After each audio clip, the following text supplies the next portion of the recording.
İrfan alimləri deyir ki, insanın halı dəyişəndə hər şeyin dadı da dəyişir. Mövzu sadəcə yemək deyil, insanın daxili halı ilə əlaqəlidir.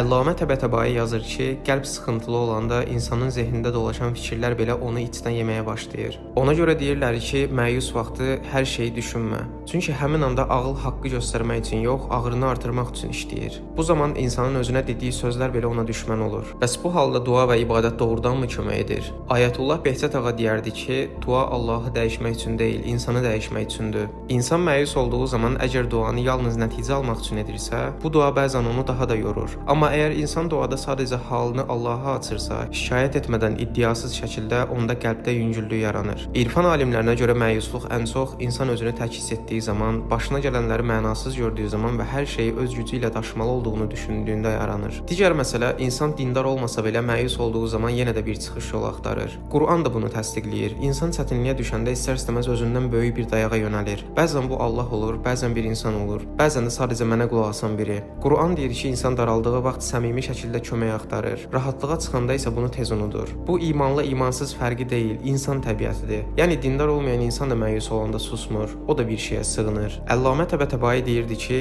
insanın qəlbi boşluğa dözə bilmir. Əgər Allahla dolmursa, başqa bir şeylə dolur. Ayətullah Behçət ağa deyirdi ki, təsəllilər ağrını sakitləşdirir, amma yaraya toxunmur. Ona görə də bir müddət sonra məyusluq yenə qayıdır. Şəhid Mürtəza yazırdı ki, dindar olmayan insan da məyusluqdan çıxır, amma çox vaxt bunun əvəzini başqa yerdən ödəyir. Və çox incə bir məqam var. Bəzən düşünürük ki, dua hər şeydir, amma dua insanı dərhal sevindirməyə borclu deyil. Dua insanı dağılmaqdan saxlamalıdır və məyusluğun ən dərin tərəfi onun ağrılı olmasında deyil, mənasızlıq hissidir. İnsan başına gələnin niyə olduğunu anlamayanda sınır. Quran məhz burada deyir, səbəbi izah etməsə belə mənasız olmadığını deyir.